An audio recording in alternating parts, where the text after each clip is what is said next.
నమస్తే, నేను మీ జర్నలిస్ట్ నరేష్.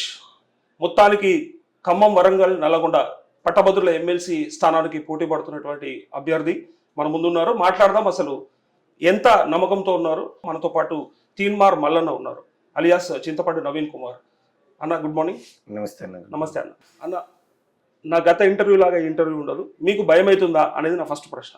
తీన్మార్ మల్లన్న సావుకు భయపడనుడు, ఇంటర్వ్యూలో భయపడేటుడు కాదు, సావుకే భయపడాడు.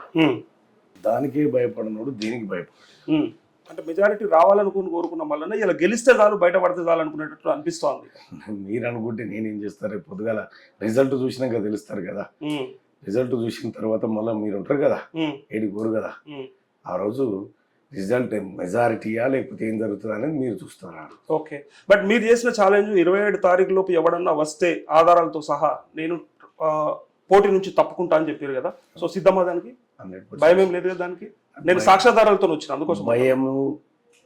భయం కానీ లేకపోతే ఇంకోటి కానీ తీన్మార్ మల్లన్న దగ్గర ఉండే ఇంకోసారి భయం అనే పదం వాడకి. అంతేనా? అంతే. అంతేనా? కానీ ఈ 2 రోజులు గడిస్తే చాలనిపిస్తుంది అని అంటున్నారు. మీకు అనిపిస్తే నేనేం చేయాలి? ఎవరు రాకపోతే బాగుండి ఈ 2 రోజులలో ఎవరన్నా సాక్ష్యాలు పట్టుకొని నాకు అన్యాయం తీన్మార్ మల్లన్న ఉత్తగా రాడు, పైసా ఉత్తగా ఏం చెప్పడు.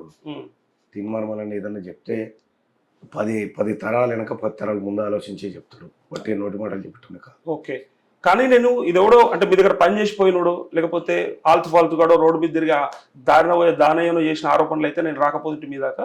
సో ప్రధానంగా మీకు పోటీలో ఉన్న అభ్యర్థే మీ పైన కొన్ని ఆరోపణలు చేసి నా దగ్గర కొన్ని సాక్ష్యాలు ఉన్నాయి. సో వాటి గురించి అడగొచ్చు కదా?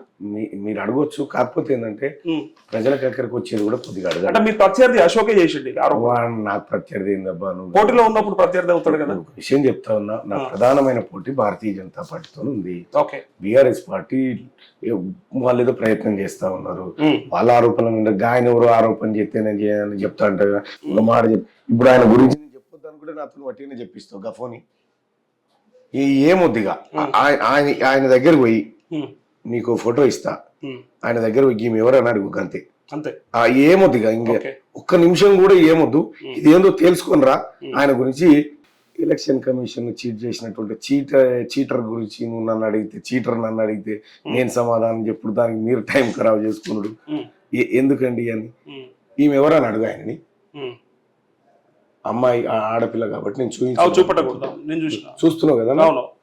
దీంట్లో ఇగో ఇంకా జర్ర డెప్త్ కావాలంటే చెప్తా. ఒకటి కనిపిస్తుంది, ఏంది ఇది? ఉల్టా అశోక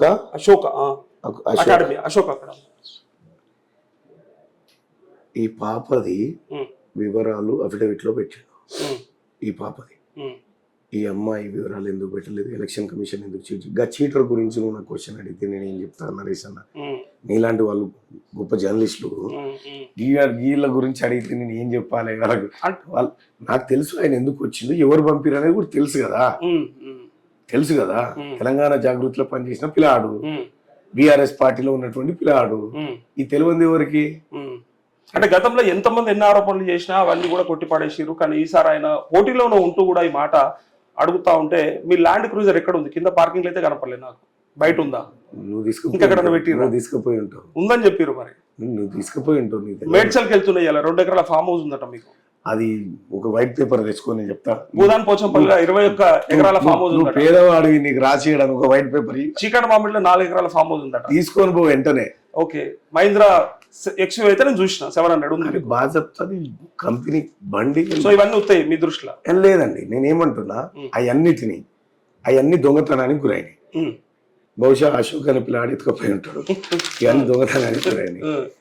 నేనేమంటా, ఇటువంటి చిన్నరగాల కోసం నేను సమాధానం చెప్పను. ప్రజలకు తెలుసు నేనేందనేది ప్రజలకు తెలుసు. ఓకే, నీకు ఎందుకు చేస్తాను ఏం కథ అనేది నాకు తెలుసు.